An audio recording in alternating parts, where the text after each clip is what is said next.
Namaste. Yes, welcome to 10 TV special discussion on sports about final. Yes ఫినాలేకి వచ్చేసాం. India versus న్యూజిలాండ్ Zealand ICC world ఛాంపియన్షిప్లో. మరి ఈసారి ఫైనల్లో ఎవరి బలాలు ఎలా ఉన్నాయి? న్యూజిలాండే కదా అని ఇండియా ఆషామాషిగా తీసుకునే అవకాశం ఉంటుందా, లేదు ఫైనల్ మ్యాచ్ని చాలా ప్రెస్టేజియస్గా సీరియస్గా ఇండియా ప్లే చేస్తుందా ఈసారి అనేది మనం తెలుసుకుందాం. మనతో పాటు ఈరోజు స్పోర్ట్స్ అనలిస్ట్ ఉన్నారు చంద్రశేఖర్ గారు. ఆయన అడిగి అసలు విశ్లేషణాత్మకంగా రేపు జరిగేటువంటి మ్యాచ్ ఏ రకంగా ఉండబోతుంది అనేది ఆయన మాటల్లోనే విందాం. Welcome sir. Thank you. S Chandrasekhar garu, ఫైనల్కి వచ్చేసాం. సో న్యూజిలాండ్తో ఇండియా తలపడబోతోంది. ఈ ఫైనల్ మ్యాచ్ ఎలా ఉండబోతుంది?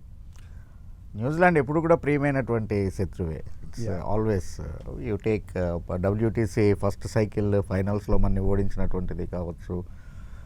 సో అందుకని ఈవెన్ మన దగ్గర వచ్చినటువంటి బైలాటరల్ సిరీస్ టెస్ట్ మ్యాచ్లో కూడా మనని ఫస్ట్ టైం టెస్ట్ హిస్టరీలోనే 3-0 తోటి క్లీన్ స్వీప్ చేసినటువంటి ఒకే ఒక్క టీం న్యూజిలాండ్. అంటే ఆస్ట్రేలియాకి, ఇంగ్లాండ్ లాంటి వాటికి కూడా సాధ్యపడినటువంటి దాన్ని న్యూజిలాండ్ చేసి చూపించింది. సో కాబట్టి New Zealand is always a tougher side, అందులో అనుమానం ఏం లేదు. అందులోనూ సెమీఫైనల్స్లో the way they outplayed against South Africa 362 runs score చేయడం అనేటువంటిది ఇట్స్ నాట్ అన్ ఈజీ. ఎంత బ్యాటింగ్ స్ట్రిప్ అయినా కూడా అందులోని ఇద్దరు బ్యాట్స్మెన్లు సెంచరీలు చేయటం.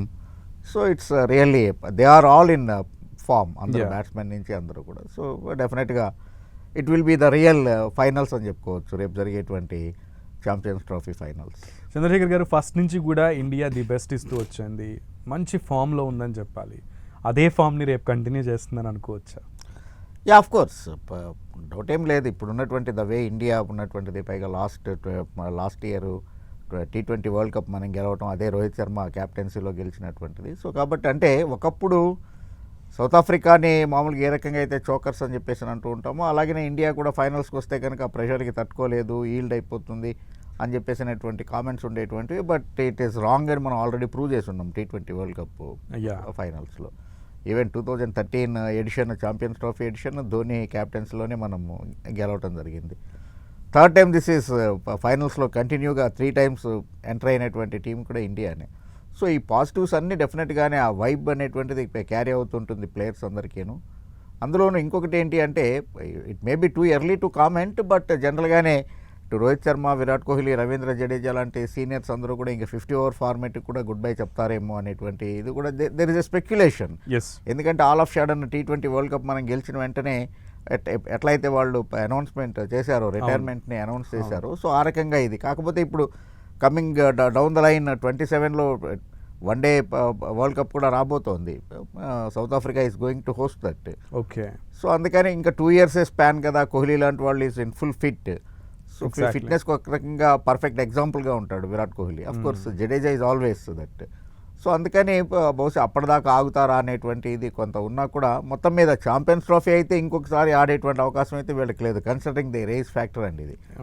సో అందుకని డెఫినెట్గా ఇదే కాబట్టి దీన్ని డెఫినెట్గా గెలవాలి మనం అనేటువంటి ఒక స్పెక్యులేషన్, మీరు అన్నట్లు స్పెక్యులేషన్ కూడా నడుస్తుంది. ఇది కనుక ఇండియా గెలిస్తే కొంతమంది రిటైర్మెంట్ ఇవ్వడానికి రెడీగా ఉన్నారు, అదే అనేది. సో అందుకని అలా కాకపోయినా కూడా నెక్స్ట్ ఛాంపియన్స్ ట్రోఫీకి దాకా అయితే వీళ్ళు ఆడేటువంటి ఇది అవకాశం లేదు కాబట్టి ఈ ఫార్మేట్కి సంబంధించి ఛాంపియన్స్ ట్రోఫీ, ఈ ఐసీసీ ఈవెంట్కి సంబంధించి ఇదే లాస్ట్ వీళ్ళకి. కాబట్టి గెలుపుతోటి, విన్నింగ్ నోట్ తోటి ముగించాలి అని డెఫినెట్గా ఏ ప్లేయర్ అయినా కూడా, అందులోనూ ఇండియాకి ఇన్ని విజయాలు అందించినటువంటి ప్లేయర్లు ఎక్స్పెక్ట్ చేస్తూ ఉంటారు.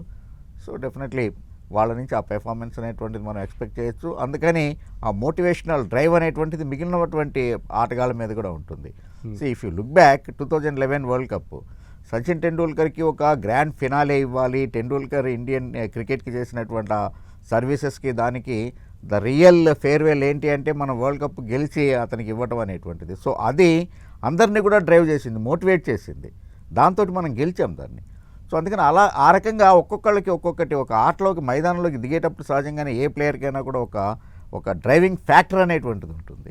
సో ఈసారి అది వర్కౌట్ చేస్తుంది నా ఉద్దేశంలో. చంద్రశేఖర్ గారు, yes, if we look back 2017లో గ్రూప్ స్టేజ్లో పాకిస్తాన్ని మనం ఓడించాం, కానీ ఫైనల్స్లో పాకిస్తాన్ చేతిలో ఓడిపోయినటువంటి పరిస్థితి ఉంది 2017. సో అది గనక ఈసారి రిపీట్ అయ్యే అవకాశం ఉంది, బికాస్ గ్రూప్ స్టేజ్లో మనం న్యూజిలాండ్ ఓడించాం. అంటే ఒక్కటి ప్రతిదీ స్పోర్ట్స్లో ఏదైనా కానీ వన్ బ్యాడ్ డే డెఫినెట్గానే it will change the course of the game. I do agree. But ఏదో రిజ్వాన్ అండ్ బాబు రాజామ్ ఆ మ్యాచ్లో 17లో అద్భుతంగా ఆడారు మన మీద, కాబట్టి ప్రతిసారి అలా అవుతుంది అనేటువంటిది ఏమీ కాదు. గ్రూప్ స్టేజ్లో ఓడించినంత మాత్రాన అంటే తర్వాత కాబట్టి దానికి రివెంజ్ న్యూజిలాండ్ ఏమైనా తీర్చుకుంటుందా ఇలాంటిది కాదు. ఒకటేంటి అంటే న్యూజిలాండ్ని తక్కువ అంచనా వేసేటువంటి పరిస్థితి. It's the real toughest opponent. కాబట్టి డెఫినెట్గా వాల్యూ ఫర్ మనీ అనేటువంటి దాన్ని మాత్రం చెప్పచ్చు మనం. రైట్. అయితే వన్ బ్యాడ్ డే అని మీరు అన్నారు కాబట్టి ఈ ప్రశ్న అడగాల్సి వస్తుంది. ఆదివారం అనేది ఇండియా మ్యాచ్ ఆడడానికి కలిసి రావట్లేదు అని అనే వాళ్ళు కూడా చాలామంది ఉన్నారు. బికాజ్ మనం వెనక్కి గనక చూస్తే గతంలో 2003, 2023లో జరిగినటువంటి మ్యాచెస్ కానివ్వండి, లేదు 2000 అండ్ 2017 ఛాంపియన్స్ కానివ్వండి, సో ఇట్లా కొన్ని మ్యాచెస్ ఉన్నాయి. And 2014 T20 world cup finals కూడా సండేసే జరిగాయి. సో ఈ 5 మ్యాచ్లో కూడా సండేస్ ఇండియాకి అచ్చు కలిసి రాలేదు అని అంటూ ఉంటారు. సో రేపు జరిగేది కూడా సండేనే. సో ఈ సండే మ్యాచ్ ఒకవేళ ఈ పారంపర్యంగా వస్తున్నటువంటి సెంటిమెంట్ని కొనసాగించే అవకాశం ఎంతవరకు ఉంటుంది? There is a break even point డెఫినెట్గా ఒకటి. సో కాబట్టి మీరు అన్నట్టు ఒకటి స్టాటిస్టిక్స్ అనేటువంటివి ఎట్లా ఉండాలి అంటే మనకి పాజిటివ్ వైబ్ని ఇచ్చేటువంటి విధంగా ఉండాలి, కానీ నెగిటివ్ వైబ్ని ఇచ్చేటువంటి విధంగా ఉండకూడదు. సో కాబట్టి ఏ ప్లేయర్ కూడా దాన్ని కన్సిడర్ చేయడు. ఎందుకంటే you perform well, you plan the game accordingly and execute it accordingly అనేటువంటి దాని మీద యువర్ విన్నింగ్ పర్సంటేజ్ అనేటువంటిది డిపెండ్ అయి ఉంటుంది.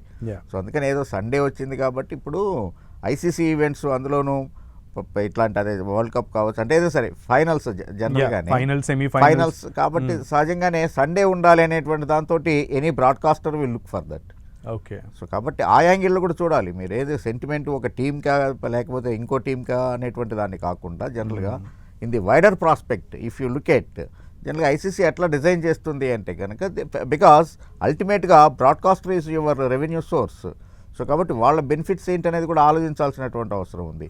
ఈవెన్ ద ఇన్ స్టేడియా రైట్స్లో విషయంలో కావచ్చు, లేకపోతే కనుక గేట్ కలెక్షన్ ఇదంతా కూడా if you have it in on Sunday జనరల్గానే the more crowd will come to the ground స్టేడియంకి. అప్పుడు మీకు ఆటోమేటిక్గానే దాన్ని బేస్కో ఆ సీటింగ్ కెపాసిటీని బేస్ చేసుకొని ఇన్ స్టేడియా రైట్స్ అనేటువంటివి సేల్ చేసుకోవడం జరుగుతూ ఉంటుంది. అలాగనే even the gate collection will give you the more hike. So అందుకని వీటన్నిటిని కన్సిడర్ చేసుకొని సండే పెడతారు కాబట్టి దానికి ఆటోమేటిక్గా షెడ్యూల్ రిలీజ్ అయినప్పుడే ప్లేయర్లు అందరూ కూడా ప్రిపేర్ అవుతారు. ఎందుకంటే ఎవరికి వాళ్ళే even you take that Afghanistan లాంటి టీం అయినా కూడా మేము గ్యారంటీగా ఫైనల్స్కి వస్తామనే ఎక్స్పెక్టేషన్ తోటే మైదానంలో దిగుతుంది ఫస్ట్ మ్యాచ్ లీగ్ మ్యాచ్ ఆడినప్పుడు కూడా. సో అందుకని ప్రతి టీం కూడా దానికి సరిపోయినట్టే ప్లాన్ చేసుకుని ఉంటారు. కాబట్టి ఐ డోంట్ థింక్ ఆ సండే సెంటిమెంట్ ఇక్కడ పెద్దగా ప్లేయర్ల మీద ప్రభావం చూపిస్తుందని నేను అనుకోవట్లేదు. ఓకే. అయితే coming to captaincy, Rohit Sharma first నుంచి కూడా ఈ మ్యాచ్లో అయితే పర్వాలేదు అనిపించడం లేదా నిరుత్సాహపరచడమే జరిగింది. రేపు ఆడే మ్యాచ్లో అయినా అట్లీస్ట్ ఆయన పెర్ఫార్మెన్స్ మనం చూడగలం అని అనుకోవచ్చా? అంటే రోహిత్ శర్మను మీరు ఆ యాంగిల్ ఎందుకు చూస్తున్నారో నాకు అర్థం కాలేదు. స్కోర్ బికాస్ ఆఫ్ ఒకటి ఆల్వేస్ స్కోర్స్ ఒక్కటే మీకు it's not the ultimate answer. కాకపోతే రోహిత్ శర్మకు ఉన్నటువంటిదే ట్యాగ్ లైన్ హిట్ మ్యాన్ కాబట్టి జనరల్గానే ఆ హిట్టింగ్ నేచర్ని ప్రేక్షకులు ఆశిస్తూ ఉంటారు. That's true. బట్ అదొక్కటే క్రైటీరియా కాదు కదా. మీరు అన్నట్టుగానే యాక్చువల్గా captaincy the way he's using the bowlers ultimate. ఇంకే కెప్టెన్ కూడా ఆ రకంగా బౌలర్లను చేంజ్ చేయడం అనేటువంటిది, అతను బౌలింగ్ చేంజ్ చేసిన ప్రతిసారి కూడా he's getting the result. Please if you look at that.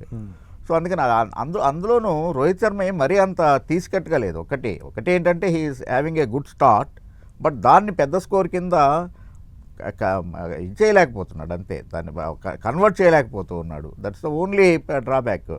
కాకపోతే నేను రోహిత్ శర్మ విషయంలో నేను ఒకటి పాజిటివ్గా ఆలోచించేది ఏంటంటే త్రివిక్రమ్ శ్రీనివాస్ డైలాగ్ ఒకటి ఉంటుంది, వర్షాకాలం అనేటువంటిది వచ్చేది 2 నెలలే, బట్ సంవత్సరానికి కావాల్సినటువంటి. సో కాబట్టి ఆ రకంగా కావాల్సినటువంటి ఫౌండేషన్ వేస్తూనే ఉన్నాడు Rohit Sharma. Don't forget that. ఆ చేసి కాకపోతే గవాస్కర్ లాంటి వాళ్ళు ఎప్పుడు కూడా ప్రతి దాని మీద ఏదో ఒక పాయింట్ తీసుకొని కామెంట్ చేస్తారు. కాబట్టి ఒకప్పుడు ఉన్నటువంటి గవాస్కర్ కామెంట్స్కి ఇప్పటికీ ఏమనుకోవద్దు, డ్యూ రెస్పెక్ట్స్ టు గవాస్కర్. కొంచెం ఇదవుతోంది అతను మరీ ఎట్లయినా సరే వార్తలు ఉండాలి అన్నట్టుగా కామెంట్స్ చేస్తూ ఉన్నాడు. అంటే 25 నీకు సరిపోతాయి అనుకుంటున్నావా అంటూ రోహిత్ని ఉద్దేశించి కామెంట్ చేయటం, అది ఇప్పుడు కొంచెం వైరల్ అవ్వటం అనేటువంటిది. సో అది కాదు కదా, ఆ 25 రన్సే ఎంత వాల్యుబుల్ అనేటువంటిది. ఆ 25 రన్స్ వల్ల పవర్ ప్లేని ఎంత చక్కగా నెగోషియేట్ చేస్తున్నాము, వాళ్ళ స్ట్రైక్ బౌలర్ని ఎంత ఇదిగా డిమోరలైజ్ చేస్తున్నాం అనేటువంటి చూడాలి. ఇప్పుడు వీరేన్ సెహ్వాగ్ నుంచి the same kind of start everybody expects. So అదే ఇప్పుడు ఆ రోల్ని ఇప్పుడు రోహిత్ శర్మ చేస్తున్నాడని నేను ఆ యాంగిల్లో పాజిటివ్ యాంగిల్లో చూస్తున్నాను నేను. Yeah. ఓకే 25 తర్వాత 50 తర్వాత 100గా కనుక రోహిత్ శర్మ కన్వర్ట్ చేయగలిగితే that is a bonus to the team. So అందుకని ఆ కావాల్సినటువంటి అలాగా కాకుండా ఒక 5 ఓవర్స్ 6 ఓవర్స్ జిడ్డుగా ఆడేసి 30 balls 3 runs కనుక అవుట్ అయ్యేట్లయితే your question is really valid. So కానీ అలా కాదు కదా, he's having at least 180-190 strike rate తోటే అవుట్ అవుతున్నాడు అతను. So that's all. ఫౌండేషన్ కావాల్సినటువంటి ఫౌండేషన్ ఇస్తున్నాడు. You look into that. And being a captain యాక్చువల్గా he's getting the success. The only captain ఏంటి 10 times ఐసీసీ ట్రోఫీలో ఈవెంట్స్లో ఫైనల్స్కి వచ్చినటువంటిది. ఎన్ని గెలిచామనేటువంటిది పక్కన పెట్టండి మీరు. యాక్చువల్గా he's that kind of world test championship ఫైనల్స్కి తీసుకొచ్చాడు, T20 వరల్డ్ కప్ ఫైనల్స్కి తీసుకుని వచ్చాడు, ఐసీసీ T20 దీనికి తీసుకొచ్చాడు, వన్డే దానికి తీసుకొచ్చాడు, ఆఫ్ కోర్స్ ఇప్పుడు మళ్ళీ ఛాంపియన్స్ ట్రోఫీకి వచ్చాడు. సో కాబట్టి he's having that kind of ability and capability to take his team to the final line. So అంటే it's not a completely negative question, but అడగాల్సి వచ్చింది. అండ్ ఇంకొకటి, న్యూజిలాండ్లో చాలామంది లెఫ్ట్ హ్యాండ్ బ్యాటర్స్ ఎక్కువ మంది ఉన్నారు. సో మన టీం నుంచి లెఫ్ట్ హ్యాండ్ బౌలర్స్ని ఉపయోగించాలి అన్న ఆలోచనలో ఒకవేళ టీం ఉంటే హర్షదీప్ సింగ్ని తీసుకునే అవకాశం ఎంతవరకు ఉంటుంది? లేలే లెఫ్ట్ హ్యాండర్స్ ఎక్కువ ఉన్నప్పుడు జనరల్గా off spinner will work more.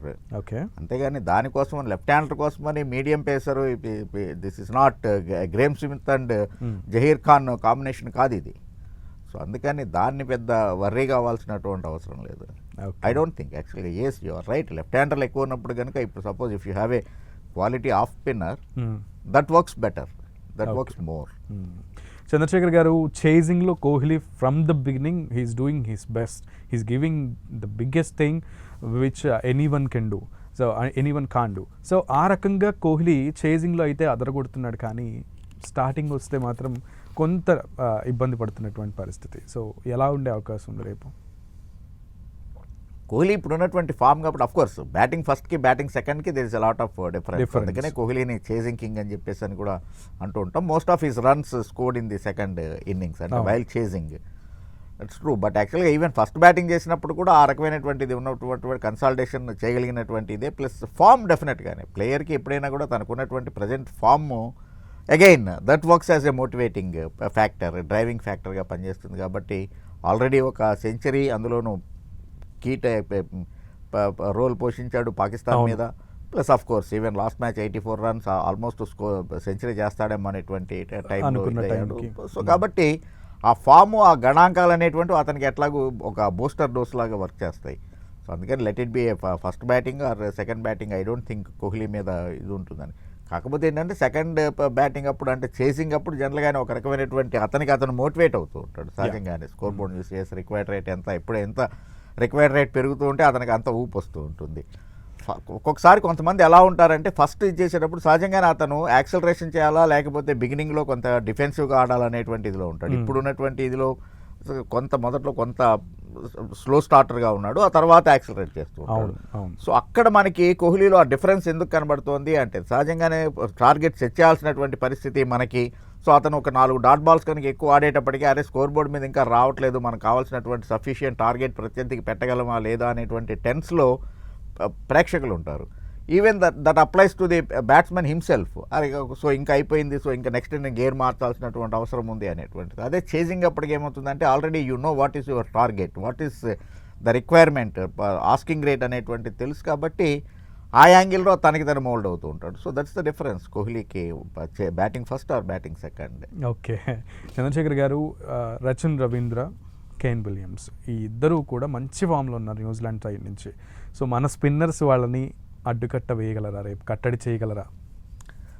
మన స్పిన్ ఇది మాత్రం చాలా బాగుంది. కట్టడి చేయగలరా అంటే అఫ్ కోర్స్ కేన్ మామా is known for his spin అటాక్ని హ్యాండిల్ చేయటంలో. అటు ఫ్యాప్ 4లో డెఫినెట్గానే అంటే జో రూట్ కావచ్చు, లేకపోతే Steve Smith, even Kane Williamson, one of course మన విరాట్ కోహ్లీనే. సో కాబట్టి మిగిలిన ముగ్గురు కూడా స్పిన్ని నెగోషియేట్ చేయడంలో చాలా ఆరితేరినటువంటి వాళ్ళే.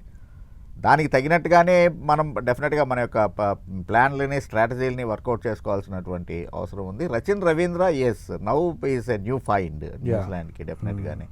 సో కాబట్టి అతన్ని కంటెంట్ చేయాల్సినటువంటి అవసరం అయితే ఉంది.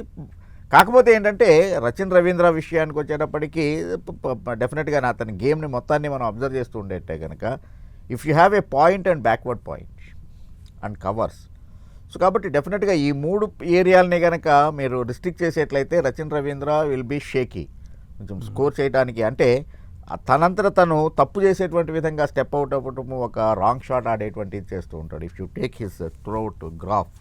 ఓకే. సో అందుకని ఎనీవే ఇప్పుడున్నటువంటి టెక్నాలజీ అవైలబిలిటీ, ఆ తర్వాత వీడియో అనలిస్టులు ప్రతి దాన్ని కూడా మైన్యువల్ పాయింట్స్ని కూడా చక్కగా ఫోకస్ చేసి కోచ్లకి దానికి ఎక్స్ప్లెయిన్ చేస్తున్నటువంటి సమయంలో నా ఉద్దేశం ఈ పాటికే రచిన్ రవీంద్ర మీద ఒక స్ట్రాటజీని వర్కౌట్ చేసే ఉంటారు and that going to be implemented on finals day. India మీద రెగ్యులర్గా ఇండియా ఒక్క గ్రౌండ్లోనే ఆడుతోంది, అందుకే ఇండియా గెలుస్తుందని మిగతా దేశాల ప్లేయర్స్ కామెంట్స్ చేస్తున్నారు. దాని మీద మీ కామెంట్ ఏంటి? అంటే అది కంప్లీట్ కొట్టిపారేసేటువంటిది కాదు. అది ఈవెన్ రోహిత్ శర్మ కూడా that is not our home ground అనే ఒక స్టేట్మెంట్ కూడా ఇచ్చారు. కరెక్ట్, అదే అంటే దానికి కౌంటర్ ఇవ్వాల్సినటువంటి పరిస్థితి వచ్చింది కెప్టెన్కి. సో అందుకనే రోహిత్ శర్మ కూడా రియాక్ట్ అయ్యాడు. Even for that matter Gautam Gambhir కూడా దాన్ని ఇచ్చేసాడు, హోమ్ గ్రౌండ్ కాదు మాది, అది గుర్తుపెట్టుకోండి అని. కాకపోతే ఏంటంటే సహజంగానే ఇప్పుడు ఒకే గ్రౌండ్లో ఆడేటువంటి దానికన్నా కూడా ఎక్కువగా ట్రావెల్ చేయడం వల్ల ప్లేయర్లు ఎక్కువ. ఇప్పుడు ఐసీసీ షెడ్యూల్ దాని మీద ప్లేయర్లు ఎక్కువ మంది ఫారిన్ ప్లేయర్లు కావచ్చు, ఎవరైనా సరే కొంచెం కంప్లైంట్ చేసేటువంటిది ఏదైనా ఉంది అంటే కనుక అది డెఫినెట్గానే ఆ ట్రావెలింగ్ టైం ఎక్కువ అవుతూ ఉంటుంది. ఎంత లేదన్నా కానీ మీకు అది 2 గంటల ఫ్లయింగ్ టైం అనేటువంటిది కాకపోయినా ఈలోపు మీరు ఒక 1 అవర్ బిఫోర్ స్టేడియం అది వెళ్ళాలి, ఎయిర్పోర్ట్కి వెళ్ళాలి, ఆ తర్వాత అక్కడి నుంచి మళ్ళీ వెళ్ళాలి. సో కాబట్టి ఎట్లయినా half day it will take of me ట్రావెలింగ్లోనే. సో అది కొంచెం వాళ్ళకి హెప్టిక్ అవుతూ ఉంటుంది, ఫిజికల్గా స్ట్రెయిన్ అయ్యేటువంటి పరిస్థితి ఉంటుంది. ఇండియన్ టీంకి వచ్చేటప్పటికి అది అడ్వాంటేజ్ అయింది డెఫినెట్గానే, ఒకే ఇదిలో ఉంటున్నారు. సో కాబట్టి మ్యాచ్ బై మ్యాచ్ ఆ గ్రౌండ్ యొక్క ఆనుపాన్లు అవన్నీ కూడా హౌ ద వికెట్ బిహేవ్స్ అనేటువంటిది టోటల్గానే ఈ మొత్తం ఇప్పటికి అయ్యేటప్పటికి ఆడినటువంటి 4 మ్యాచ్లు ఇంక్లూడింగ్ ది సెమీఫైనల్స్ ఆ మొత్తం స్ట్రిప్ ఎలా వర్క్ చేస్తోంది అనేటువంటిది వీళ్ళకి ఒక అవగాహన వచ్చింది.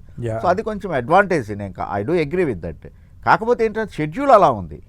Some times you are lucky ఉన్నటువంటిది. ఇప్పుడు పాకిస్తాన్కి ఇండియాకి ఉన్నటువంటి ఆ పొలిటికల్ దీనివల్ల రీజన్స్ వల్ల ఇండియన్ గవర్నమెంట్, ఇప్పుడు ఇండియన్ గవర్నమెంట్ని కాదని ఎవరు ఏ స్టెప్ వేయలేరు కదా. సో కాబట్టి అదే ఆ రకంగా మనకు అది లక్కీ కలిసి వచ్చింది అంతే. సపోజ్ అదే ఇదిలో కనుక ఇంకొక కంట్రీ కూడా అలాగే ఉంది, సపోజ్ పాకిస్తాన్లో మేము అసలు అడుగు పెట్టము అని చెప్పేసి అనుకున్నారు, పట్టుబట్టారు అనుకుందాం, వాళ్ళకు కూడా ఈ రకమైనటువంటి హైబ్రిడ్ ఫెసిలిటీ వచ్చేదేమో. సో అప్పుడు వాళ్ళని మాట మనం అనలేం కదా. సో అందుకని ఏంటి అంటే కొన్ని ఒక్కొక్కసారి కలిసి వస్తాయి, అది నీకు కొంచెం ప్లస్ అయింది. అది కంప్లీట్ అది ఇది కాదు, ప్లస్ కాదు అని చెప్పేసి నేను అన్ను బీయింగ్ అనేది డెఫినెట్గా అది ఒక అడ్వాంటేజ్, అది కాదని నేను బట్ షెడ్యూలింగ్ అలా వచ్చింది. So you are a lucky enough to get that. So కాబట్టి ఎదుటి వాళ్ళు ఉండేటువంటి అంటే ఎదుటివాడిని ఎలాగా వాళ్ళ యొక్క గేమ్ని డామినేట్ చేసి విజయాన్ని సాధించాలి అని ఆలోచించాలి, కానీ బీయింగ్ ఏ స్పోర్ట్స్ పర్సన్ ఈ రకమైనటువంటి చిన్న చీప్ వంకల్ని వాటిని వెతుక్కొని దాన్ని ఏదో ఒక భూతద్దంలో చూపించేసి ఇచ్చేయటం అనేటువంటిది. ఈవెన్ డేవిడ్ మిల్లర్ కామెంట్ కూడా నాకు ఆశ్చర్యాన్ని కలిగింది, though they are out of the contest. అయిపోయిన తర్వాత సెమీస్ అయిపోయిన తర్వాత డేవిడ్ మిల్లర్ కూడా ఆ రకమైనటువంటి, ఇప్పుడు ప్యాట్ కమిన్స్ స్టేట్మెంట్ ఇచ్చాడు, అది కూడా నాకు నచ్చలేదు. ఎందుకంటే అది షెడ్యూల్ నీకు అది తెలిసిందే, బీసీసీఐ ఓన్గా చేసుకున్నటువంటిది కాదు, అది ఐసీసీ నుంచి వచ్చినటువంటిది. This is an ICC event, ఏం బీసీసీఐ ఓన్గా ఆర్గనైజ్ చేస్తున్నటువంటిది కాదు. సో అందుకని కొంచెం అంటే ఇతర కంట్రీస్ అంటే ఇతర దేశాల ప్లేయర్స్ దెమ్సెల్వ్స్ ఇటువంటి స్టేట్మెంట్స్ చేస్తుంటే what it will look out side, అంటే బయట ఎలా అనిపిస్తుంది ఇదంతా వినేవాళ్ళు? అదే అనేది, అంటే వాళ్ళ యొక్క ఇమ్మెచ్యూరిటీ అనేటువంటి తెలుస్తుంది, వాళ్ళు బయట పెట్టుకున్నట్టే అవుతుంది అనేది. అదే ఇప్పుడు మిల్లర్ కన్నా కమిన్స్ నేను స్ట్రెస్ చేసి చెప్పిన కారణం అది, because he's a captain.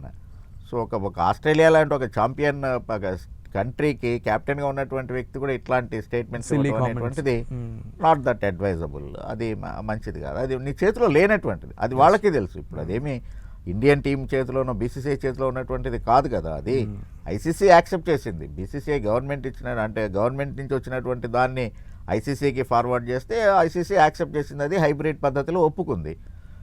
Plus అక్కడ ఇంకేమీ లేవు, అదొకటే ఉంది మనకి వెన్యూ. సో కాబట్టి అక్కడే ఆడుతూ ఉన్నాం మనం. ఇంకొకటి ఏంటి అంటే ఇప్పుడు ఎక్కడైతే మనము దుబాయ్లో ఎట్లాగా ఐసీసీ ఇప్పుడు హెడ్ క్వార్టర్స్ దుబాయ్లోనే ఉన్నాయి, అక్కడే మీకు నెట్స్ అంటే ఐసీసీ ఇది నెట్స్ అవన్నీ కూడా అక్కడే ఉన్నాయి, ప్రాక్టీసింగ్ నెట్స్ అవన్నీ అక్కడే ఉన్నాయి. ఇండియన్ టీం ఎక్కడైతే ప్రాక్టీస్ చేసిందో మిగిలినటువంటి కంట్రీస్ అంటే మనతో ఆడటానికి దుబాయ్లో అడుగుపెట్టినటువంటి ప్రతి కంట్రీ కూడా అక్కడే ప్రాక్టీస్ చేసింది. సో కాబట్టి అక్కడేమి ఎటువంటి భేదాన్ని చూపించలేదు కదా, అక్కడేమి ఎటువంటి డిస్క్రిమినేషను లేదు కదా, అదే చేశారు. కాకపోతే గ్రౌండ్కి సంబంధించినటువంటిది ఆ మాటకు వస్తే ఇప్పుడున్నటువంటి దాని ప్రకారం ఈవెన్ లాస్ట్ 10 yearsలో ఆస్ట్రేలియాలో ఆడినటువంటి ఇది ఆస్ట్రేలియాకి వెళ్ళడానికి ఏ కంట్రీ ఒప్పుకోనప్పుడు ఆస్ట్రేలియాకి సెకండ్ హోమ్ గ్రౌండ్ దుబాయ్ అయింది. So even you take England కావచ్చు, ఆస్ట్రేలియా, సౌత్ ఆఫ్రికా, న్యూజిలాండ్, ఇవన్నీ కూడా ఎగనిస్ట్ పాకిస్తాన్ బైలాటరల్ సిరీస్లు అన్నీ కూడా దుబాయ్లోనే ఆడాయి. Even for that matter most of the players ఇప్పుడున్నటువంటి ఇంటర్నేషనల్ ప్లేయర్స్ అందరూ కూడా ఐపీఎల్లో ఉన్నారు. ఐపీఎల్ ఇండియాలో జరిగినటువంటి సందర్భాల్లో డ్యూరింగ్ ది ఎలక్షన్ ఇయర్ అంటే వన్స్ ఇన్ 5 years డెఫినెట్గానే మనకి సెకండ్ వెన్యూ చూసుకోవాల్సినటువంటి పరిస్థితి వస్తుంది. ఈసారంటే లక్కీగా దాన్ని రీషెడ్యూల్ చేసి కరెక్ట్గా ఎక్కడైతే ఎలక్షన్స్ ఉన్నాయో అక్కడ ఐపీఎల్ మ్యాచ్ లేకుండా అట్లాగా ఈసారి IPL governing body was really very clever enough to readjust that. But అంతకుముందు మనం చూస్తే డెఫినెట్గా సౌత్ ఆఫ్రికా లేకపోతే ఐపీఎల్, ఈవెన్ కోవిడ్ టైంలో మనం ఐపీఎల్ అంతా కూడా అక్కడే ఆడాం. సో ఐపీఎల్ ఫ్రాంచైజీలో ఉన్నటువంటి ఫారిన్ ప్లేయర్స్ అందరికీ కూడా ఆ గ్రౌండ్ తెలిసినటువంటిది. సో మోరార్లెస్ వాళ్ళకి అది హోమ్ గ్రౌండ్ కిందే కదా. సో అంతే ఇన్ డీటెయిల్ కనుక మనం వెళ్ళి డిస్కస్ చేయదలుచుకుంటే ఎవరికి అదేం కొత్త ఏం కాదు. కాకపోతే ఇండియా ఏంటంటే ఓన్లీ మనకి ఆ ట్రావెలింగ్ అనేది తగ్గింది, అది ఒక్కటే. యా, చంద్రశేఖర్ గారు, రెండు టీమ్స్ని కంపేర్ చేస్తే, coming to simple straight questions, రెండు టీమ్స్ని కంపేర్ చేస్తే ఎవరు అప్పర్ హ్యాండ్లో ఉన్నారని అనుకుంటే ఏం చెప్తారు? రెండు యాక్చువల్గా చాలా బ్యాలెన్స్డ్గానే ఉన్నాయి. సహజంగానే ఇండియా ఇప్పటిదాకా ఫైనల్స్కి వచ్చినటువంటి ఇది చూస్తే కనుక మొత్తం all 3 departments, batting, bowling and fielding departments మూడిట్లోనూ అవుట్ ప్లేడ్ ఆడు. ఎక్సెప్ట్ కుల్దీప్ యాదవ్ లాంటి 1 or 2 ప్లేయర్స్ని మినహాయిస్తే కనుక మిగిలినటువంటి 9కి 9 మన Indian players are really on their toes. So let it be in the circle or outside the circle, ఎక్కడే ఉన్నా కూడా. ఈవెన్ అంటే if you take example Kohli లాంటి వాళ్ళని తీసుకుంటే సర్కిల్లో ఫీల్డింగ్ చేస్తే ఎంత ఎనర్జెటిక్గా ఉంటాడో, ఈవెన్ ఫైన్ లెగ్, థర్డ్ మ్యాన్లో లేకపోతే లాంగ్ ఆఫ్లో ఉంటే కూడా సేమ్ ఎనర్జిటీ అండ్ అథ్లెట్నే చూస్తాం మనం. ఓకే. సో అందుకని మనకి ఇది డెఫినెట్గానే అడ్వాంటేజ్ ఉంది. ఓకే. సో అట్లాగే న్యూజిలాండ్ కూడా ఆల్ 3 డిపార్ట్మెంట్స్, పర్టికులర్గా సౌత్ ఆఫ్రికాతో జరిగిన సెమీఫైనల్స్ని గమనించినట్లయితే వాళ్ళకు కూడా ఫిలిప్స్ లాంటి ఫీల్డర్లు ఎక్స్ట్రాడినరీ ఫీల్డింగ్ ఎబిలిటీ ఉన్నటువంటి వాళ్ళు, జాంటీ రోడ్స్ని గుర్తు చేస్తూ ఉన్నాడు మనకి.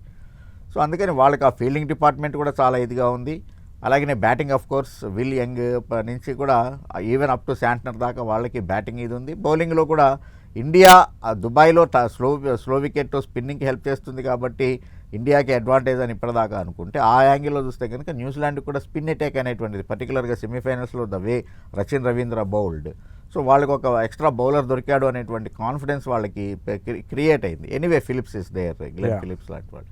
సో అందుకని వాళ్ళకి అటు medium pace and spin attack చాలా బాగుంది, ఫీల్డింగ్ బాగుంది, బ్యాటింగ్ బాగుంది. కాబట్టి both teams are really very well balanced sides కానీ చెప్పి. అయితే ఐసీసీ మీరు అంత బ్యాలెన్స్డ్గా చెప్తున్నారు, బట్ ఐసీసీ నాకౌట్ రికార్డ్స్ చూస్తే మనం కివీస్ ది అప్పర్ హ్యాండ్ ఉంది. ఈసారి అది రివర్స్ అవుతుంది అంటారా? అవ్వాలని అనుకుంటున్నాం మనం ఆల్రెడీ ఒకసారి వాళ్ళతో ఆడున్నాం కాబట్టి వాళ్ళ బలాలు బలహీనతలు of course the same it vice versa. వాళ్ళకి తెలుసు మన బలాలు ఏంటి అనేటువంటిది, ఎక్కడ వాళ్ళు ఓడిపోయారు, వాళ్ళ బలహీనత ఏంటి అనేది ఆల్రెడీ వాళ్ళకి లీగ్ ఫేస్లో తెలుసు కాబట్టి అకార్డింగ్లీ దే విల్ ప్లాన్. కాకపోతే ఏంటంటే మనకి ఉన్నటువంటి అడ్వాంటేజ్ ఏంటంటే ఈ రెండు టీంలకు అడ్వాంటేజ్ ఏంటంటే మనకి 4 ద వరల్డ్ క్లాస్ స్పిన్నర్స్ ఉండటం అనేది. వాళ్ళకి రవీంద్ర హెల్ప్ చేస్తున్నాడు, ఫిలిప్స్ హెల్ప్ చేస్తున్నాడు నేను ఒప్పుకుంటా. But if you take out Santner, the real wicket taking ability ఉన్నటువంటి, అంటే వికెట్ నుంచి కరెక్ట్గా హెల్ప్ తీసుకుంటూ వరుణ్ చక్రవర్తి లాగా ఇచ్చేసేటువంటి ఇది స్పిన్నర్లు వాళ్ళకి లేకపోవడం అనేటువంటిది మనకి ఉండటం, మనకి అదే ప్లస్ పాయింట్. ఓకే. అయితే ఈ ఐసీసీలో ఈ టీమ్స్లో ఇండియాకు ఉన్నటువంటి టీంలో ప్లస్ పాయింట్స్ 3 చెప్పండి, -3 చెప్పండి. ప్లస్ మనకి 3 అంటే అఫ్ కోర్స్ ఇప్పుడున్నటువంటి కోహ్లీ ఫామ్ కావచ్చు, even Hardik Pandya all round ability and no doubt Varun Chakravarthy. So కాబట్టి అది 3 ప్లస్, 3 డెఫినెట్గా. What about minuses?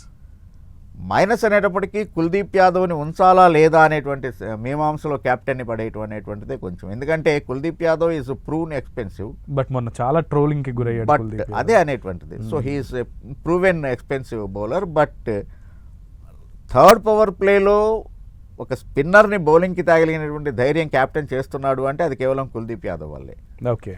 సో అందుకని కుల్దీప్ యాదవ్ ప్లస్సా మైనసా అనేటువంటిది ఇక్కడ జట్టుకి భారమా బరువా అనేటువంటిది బలమా అనేటువంటి తేల్చుకోలేని పరిస్థితిలో ఉంది కాబట్టి కొద్దిగా ఒక రకంగా కుల్దీప్ యాదవ్ ఇనిషియల్గానే కనుక వికెట్లు తీయగలిగేట్లయితే బాగుంటుంది. అది కొంచెం మనకి వీకెండ్ పాయింట్ ఏమో అని చెప్పేసి అని నేను అనుకుంటున్నాను. ఇంకొకటి ఈవెన్ యాక్చువల్గా ద స్ట్రైక్ బౌలర్ షమీ కూడా ఇనిషియల్ ఇదిలో ఎక్సెప్ట్ బంగ్లాదేశ్తో జరిగినటువంటి మ్యాచ్ని మినహాయిస్తే కనుక కొంచెం అక్కడ అంటే ఇనిషియల్గా కావాల్సినటువంటి ఆ బ్రేక్ త్రూని ఇవ్వలేకపోవటం ఒక్కటి కొంచెం కోర్స్ ఆస్ట్రేలియాతో జరిగినటువంటి సెమీఫైనల్స్ దాంట్లో ఫస్ట్లోనే కూపర్ని అవుట్ చేసి మనకి బ్రేక్ త్రూ ఇచ్చాడు. బట్ ఇంకా అసలు మెయిన్ కావాల్సినటువంటిది షమీ ఎందుకనో పవర్ ప్లేలో కావాల్సినటువంటి ఆ స్ట్రైక్ చేసి ఒక కనీసం 2 వికెట్లు అతని ఇదిలో తీగలిగితే కనుక బాగుంటుంది. సో ఈ రెండు కొంచెం okay. What about New Zealand team? కివీస్కి ఉన్న బలాలు బలహీనతలు 3. న్యూజిలాండ్ ఈజ్ ఆఫ్ కోర్స్ వాళ్ళు యాక్చువల్గా they are really talented allrounders తోటి ఉన్నటువంటిది. You take up to Santner దాకా కూడా ఆల్రౌండ్ ఇది ఉన్నటువంటి ఇది ఉంది కాబట్టి వాళ్ళకి ప్లస్ విలియమ్సన్ లాంటి ఎక్స్పీరియన్స్డ్ ఇది ప్రో ఉండటం వాళ్ళకి చాలా అడ్వాంటేజ్. రచన్ రవీంద్ర లాంటి ఒక ఛాలెంజింగ్ని యాక్సెప్ట్ చేసేటువంటి వెల్కమ్ చేసేటువంటి ఆల్రౌండర్ ఉండటం వాళ్ళకి డెఫినెట్గానే ఒక ప్లస్ పాయింట్. బలహీనత అంటే కొంచెం ఒకవేళ కనుక వెంటనే 2 వికెట్లు పడేట్లయితే కనుక ఆ తర్వాత వాళ్ళు దాన్ని క్యాపిటలైజ్ చేసుకోలేక ఒత్తిడిలోకి వెళ్ళిపోవడం అనేటువంటిది వాళ్ళ బలహీనత. ఈవెన్ లీగ్ ఫేస్లో దట్ ఈస్ ప్రూవెన్ దట్.